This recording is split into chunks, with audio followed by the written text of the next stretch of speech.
మీరు అనుకున్నట్టు ఏదో 10-15 కోట్ల రూపాయలకు సంబంధించింది కాదు, ఇది కొన్ని వందల కోట్ల రూపాయలకు సంబంధించింది.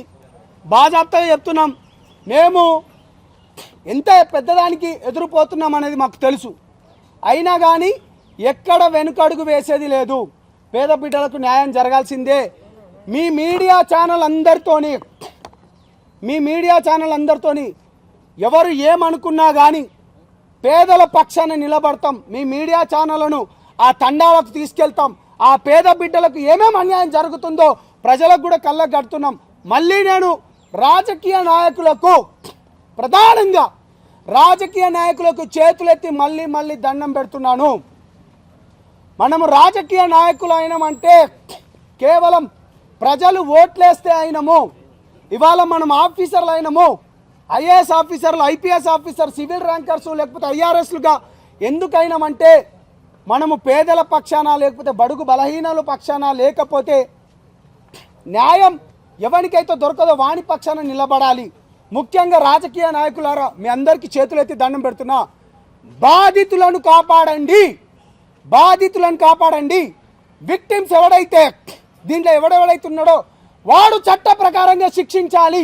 బాధితులందరికీ డబ్బులు రావాలని తెలియజేసుకుంటూ, మిగతా రేపైనా ఎల్లుండైనా మీ మీడియాతోని ఆ తండాలకు వెళ్దామని తెలియజేసుకుంటూ, బాధితులకు ఎవరైతే న్యాయం జరగాలి, కల్ప్రిట్స్కు శిక్ష పడాలి. థ్యాంక్ యూ మిత్రులారా. ముఖ్యంగా ఇక్కడికి విచ్చేసినటువంటి మీడియా మిత్రులందరికీ గత వారం 17 రోజుల నుండి పేద ప్రజల పక్షాన ఉంటూ ఎక్కడా లొంగకుండా ఈరోజు పేద ప్రజల గొంతుకై ఈరోజు మీరు ప్రపంచానికి నిజాలు చూపిస్తున్నందుకు మీకు ప్రత్యేక ధన్యవాదాలు తెలియజేస్తూ, గత 5-6 రోజుల నుండి మేము కంటిన్యూస్గా ఈ యొక్క స్కామ్పై, ఏదైతే మైక్రో ఫైనాన్స్ పేరిట వచ్చినటువంటి ఈ స్కామ్పై మేము ప్రతిరోజు మేము ప్రెస్ మీట్ పెట్టి మాకు తెలిసిన సమాచారాన్ని మీ ముందు ఉంచే ప్రయత్నం చేస్తూ ఉన్నాం. మొదట గిరిజన సంఘాల జాయింట్ యాక్షన్ కమిటీగా, అలాగే తెలంగాణ ఉద్యమ నాయకుడు సంపత్ నాయక్ గారి ఆధ్వర్యంలో మేము మొదట మనం ఫిలిం ఛాంబర్ ప్రొడ్యూసర్ కౌన్సిల్లో ఏదైతే ఆరోపణలు ఎదుర్కొంటున్నటువంటి సింగర్ మంగ్లీ గారి పైన చర్యలు తీసుకోవాలి, ఆమెకు ఎటువంటి అవకాశాలు ఇవ్వద్దని చెప్పేసి మేము ప్రొడ్యూసర్ కౌన్సిల్కి ఫిర్యాదు చేయడం జరిగింది. ఆ తర్వాత మళ్ళీ ప్రెస్ మీట్లో మేము ఇక్కడ ఓయూ క్యాంపస్లో పెట్టినప్పుడు స్వయంగా మా సోదరి ప్రత్యూష రాథోడ్ గారికి మేము లైవ్లో ఉన్నప్పుడే ప్రత్యూష రాథోడ్ గారికి కంటిన్యూస్గా ఫోన్ చేయడం, ఆమె మాట్లాడడం, ప్రత్యేక సాక్షిగా మీడియానే దాన్ని లైవ్ కవరేజ్ చేయడం జరిగింది. ఆ సందర్భంలోనే మేము ప్రతిరోజు ఎవిడెన్స్ గ్యాదర్ చేయడంలో మేము చాలా సీరియస్గా దాని వెనకాల పడ్డాం. ఎవిడెన్స్ గ్యాదర్ చేయడం వల్ల మీరు ప్లే చేస్తున్నటువంటి వీడియోల ఆధారంగా పేద ప్రజలకు చేరి అక్కడి నుంచి ఫోన్ కాల్స్ రావడం, అక్కడి నుంచి ఇన్ఫర్మేషన్ రావడం, ఇందాకనే మా గౌరవనీయులు మా సంపత్ నాయక్ గారు చెప్పినట్టు అసలు ఈ డబ్బులు వసూలు చేసిన డబ్బులు ఎక్కడ పెట్టారు, ఏ అకౌంట్లో పెట్టారు, ఏ బాధితుల దగ్గర నుంచి డబ్బులు తీసుకొని వీళ్ళు ఏ అకౌంట్ క్రియేట్ చేసుకుని మాట్లాడుతున్న సందర్భంలో ఈరోజు ఈ 2-3 రోజుల నుంచి మాకు తెలిసిన అకౌంటు బైనాన్స్ అకౌంటు. ఈ అకౌంట్లో పోయే డబ్బులు అన్నీ స్కామ్ డబ్బులు మాత్రమే దీంట్లో పోతాయని మేము ఈ రీసెర్చ్ చేయడంలో మాకు తెలిసింది. క్రిప్టో కరెన్సీ అనే పేరుతోనే ఇది వరల్డ్ లార్జెస్ట్, ఇటీవల కాలంలోనే 2026లోనే ఇక్కడ అబుదాబిలోనే ఇది ఒక హెడ్ క్వార్టర్ పెట్టారని మాకు సమాచారం. ఎందుకంటే ఈ గూగుల్లో సెర్చ్ చేస్తున్నప్పుడు వచ్చింది. ఈ బైనాన్స్ యాప్లో ఎవరి పేరు మీద అకౌంట్ ఉంది, ఏ ఆ బాధితుల పేరు మీద అకౌంట్ ఉంది, ఏ బినామీల పేరు మీద అకౌంట్ ఉంది, సుమారు 500 కోట్ల పైచిలకు ఈ అకౌంట్లో డబ్బులు ఉందనే సమాచారం మాకు ఉంది. అందుకే ఈరోజు మేము ప్రెస్ మీట్ పెట్టి డిపార్ట్మెంట్ వారికి తెలియజేయాలనుకుంటున్నాము. అలాగే ఈరోజు కర్ణాటకలో ఒక మాజీ మంత్రివర్యులు మనోని దగ్గరికి శివా చౌహాన్ కానీ, తర్వాత రమావత్ మధు కానీ, తర్వాత హేమకాంత్ రెడ్డి కానీ, తర్వాత శైలజ కానీ వీళ్ళు పోయి వీరి పక్కనే ఉన్నటువంటి ల్యాండ్ కొంటున్నాము, మీరు కూడా డబ్బులు ఇన్వెస్ట్మెంట్ చేయాలి, దీంట్లో మీరు షేర్ పార్ట్నర్గా మేము అగ్రిమెంట్ ఇస్తాము అని చెప్పేసి ఆ మాజీ మంత్రివర్యులు మనోని దగ్గర 80 లక్షలు తీసుకున్న మాట వాస్తవమా కాదా, దాంట్లో శివా చౌహాన్ ఉన్నాడా కాదా, వారి దగ్గర పోయేటప్పుడు ఒక డిఫెండర్ కారు 2 ఫార్చునర్ కార్లు, ఒక 2 స్కార్పియో కార్లతోని మీరు గన్మెన్లు నేసుకొని మీరు పోయింది వాస్తవమా కాదా? మరి వాస్తవం అయితే మీరు బయటకు వచ్చి చెప్పాలి. ఆ డబ్బులు ఎక్కడెక్కడ పెట్టారనేది చెప్పాలి. అలాగే ఇందాక మా నాయకులు చెప్పినట్టు బెంగళూరు నుంచి సుమారు 25 కిలోమీటర్ దూరంలోనే 6-7 ఎకరాల భూమి కొనడం మీరు కొన్నారా లేదా?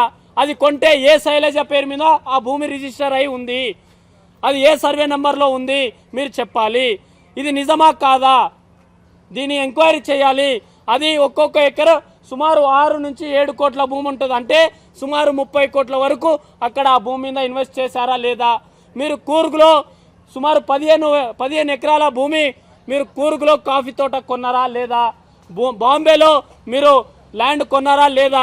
ఈ డబ్బులన్నీ ఇన్వెస్ట్మెంట్ ఎక్కడెక్కడ చేశారని అన్ని ఆధారాలు మా దగ్గరకు వస్తున్నాయి. అలాగే ఏదైతే రమావత్ బాలాజీ, అలాగే రమావత్ మధు, తర్వాత అభిషేక్, తర్వాత శివ చౌహాన్, వీళ్ళ మధ్యలో ఉన్న వ్యక్తి ఏ వ్యక్తి ఉన్నారు? నేను ఒక్క నిమిషం, ఈ ఫోటోలో ఉన్న వ్యక్తులు దయచేసి దీన్ని చాలా సీరియస్గా తీసుకోవాలి. ఇక్కడ ఉన్నది రమావత్ మధు, ఇప్పుడు ఉన్నటువంటి A1 మధు, ఇక్కడ ఉన్నది ఆమీర్ పటేల్. మరి ఈయన అరెస్ట్ అయినప్పుడల్లా, ఈ ఇష్యూ బయటికి వచ్చినప్పుడల్లా ఆమీర్ పటేల్కి ఈ స్కామ్కి సంబంధం ఏంటిది? ఈయన ఢిల్లీ నుంచి ప్రత్యేకంగా ఢిల్లీ నుంచి ఎక్కడెక్కడైతే వాళ్ళు అరెస్ట్ అవుతారో వారు ఇన్ఫ్లుయెన్స్ చేసి మరి బయటికి తీసుకొస్తున్నారనే సమాచారం మాకుంది. మరి ఆమీర్ పటేల్ గారి పాత్ర ఏంటిది దీంట్లో? అలాగే ఇక్కడ గోకులానందన ఆఫీస్ ఏదైతే మల్లేపల్లిలో ప్రారంభం చేయడానికి ఇక్కడ శివ చౌహాన్ వచ్చారు. మరి శివ చౌహాన్ గారి పాత్ర లేనప్పుడు శివ చౌహాన్ ఎందుకు వచ్చారు మల్లేపల్లికి? ఆ తర్వాత అభిషేక్ ఏదైతే మొన్న తొలి వెలుగు రఘు గారితో ఇంటర్వ్యూ ఇచ్చినప్పుడు కొన్ని చెప్పనట్టు కొన్ని దాచిపెట్టుకొని సమాచారం మొదలుపెట్టాడు. మరి ఆ తర్వాత భరత్ చౌహాన్, ఈ అభిషేక్ కూడా మొత్తం స్క్రిప్ట్ మాటలు మాట్లాడుతున్నారు. అలాగే ఈ భరత్ చౌహాన్ ఎవరు? మధువాల బాబా జైరాబాద్లో ఏ ల్యాండ్ సెటిల్మెంట్ చేశారు అంటే ఈ 15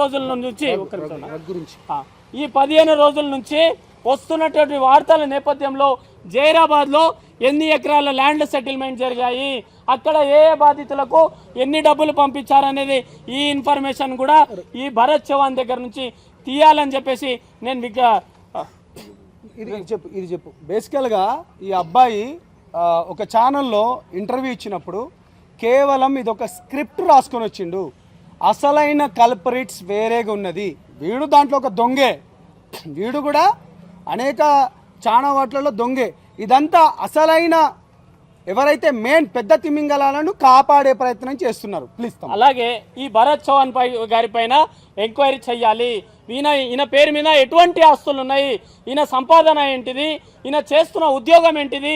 ఈరోజు 1000 కోట్లు పెట్టి ఈరోజు బాంబేలో కానీ, బెంగళూరులో కానీ, హైదరాబాద్లో కానీ, తర్వాత కూర్గ్లో కానీ వీళ్ళందరూ భూములు కొనడానికి సమాచారం మాకు సంపూర్ణంగా ఉంది. అలాగే ఫైనాన్స్ ఒకటి, ఆమీర్ పటేల్ గారి పాత్ర ఒకటే, ఈ ఫోటోలో చూపించినటువంటి ఈ పాత్ర ఒకటి. ఇంకోటి, ఇక్కడ మా మంగ్లీ గారు వదిబట్లలోనే మా మధు గారి ఇంటికి వెళ్ళారు. ఏంది మధు ఒక బూత్ బంగ్లా కట్టిస్తా అన్నాడు. ఈ పేద ప్రజల డబ్బులన్నీ వసూలు చేసుకొని అక్కడ దేవరకొండ నియోజకవర్గంలో కానీ నా చుట్టుపక్కల ఎవరి ఇల్లు లేని హైదరాబాద్లో పెద్ద హైటెక్ సిటీలో ఒక్కొక్క బూత్ బంగ్లాలు మనం చూస్తూ ఉన్నాం. ఎప్పుడు అటువంటి విధంగా ఈయన ఒక రాజా మహల్ నిర్మించినప్పుడు మంగ్లీ గారు దీన్ని డిజైన్ చేశారా కాదా అనేది వాస్తవం తెలియాలి. అలాగే మంగ్లీ గారి పక్కన బాబు నాయక్ అనే వ్యక్తి ఉన్నాడు. అలాగే ఈ మధు గారి పక్కన రామ్దాస్ నాయక్ అనే వ్యక్తి ఉన్నాడు. ఈ రామ్దాస్ నాయక్ మధు నాయక్ గారికి ముఖ్యమైన ఏజెంట్ అవునా కాదా? మరి ఈ ఏజెంట్ దగ్గర ఎన్ని డబ్బులు ఉన్నాయి? ఈయన ఇప్పటికీ బయటనే తిరుగుతున్నాడు. మరి ఈయనను ఎందుకు అరెస్ట్ చేయడం లేదు? ఇవన్నీ వీళ్ళందరినీ చెప్పిన పేర్లందరినీ అరెస్ట్ చేస్తే, దీనికి ఫేర్ ఇన్వెస్టిగేషన్ చేస్తే పేద ప్రజలకు న్యాయం జరుగుతుంది. అలాగే ఇందాకనే మేము ఈ ప్రెస్ మీట్ పెట్టబోతున్న సమాచారం మా తండా ప్రజలకు వెళ్ళంగానే మీరు సుమారు ఇక్కడ ఒక లిస్ట్ వచ్చింది. అంటే సీరియల్ నెంబర్ 10 నుంచి 29 వరకు వచ్చింది మాకు ఒక లిస్టు. ఇది జస్ట్ ఒకటి మాత్రమే, జస్ట్ ఒక శాంపుల్ స్లిప్ మాత్రమే వాళ్ళు రిలీజ్ చేయడం జరిగింది. ఏంటిది? 10వ నెంబర్ సీరియల్ నెంబర్ నుంచి 1 కాకుండా సీరియల్ నెంబర్ 10 నుంచి 20 వరకు. అంటే దీంట్లో సుమారు పడిమట్టి తాండా, తర్వాత పోలేపల్లి తాండా, దేవరకొండ, జగ్య తాండా, కొర్ర తాండా, వదిబట్ల, చింతల తాండా, ఇక్కడ ఉన్నటువంటి వీళ్ళు మెయిన్ ఏజెంట్లు. కేవలం ఈ పేపర్ లెక్క పెట్టుకుంటే సుమారు 30 కోట్ల వరకు వారు ఇచ్చినటువంటి ఆధారాలు ఉన్నాయి. మరి ఈ అకౌంట్ ఎక్కడ ట్రాన్స్ఫర్ అయింది? వాళ్ళు ఇచ్చినటువంటి అగ్రిమెంట్ ఇది.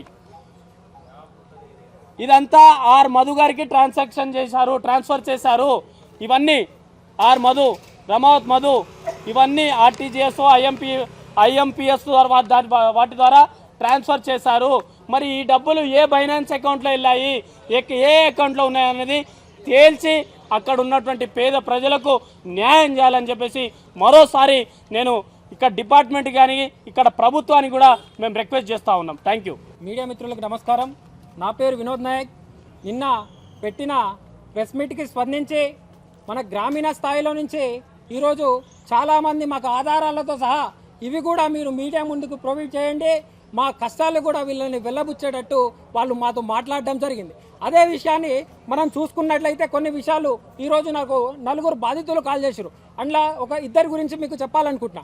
ఒక బాధితుడు అది రామ్దాస్ నాయక్ అనేది, ఆయన 40 లక్షలు భీమా నాయక్ అనే వ్యక్తికి ఇవ్వడం వల్ల ఆయన సూసైడ్ అటెంప్ట్ చేసుకుండు.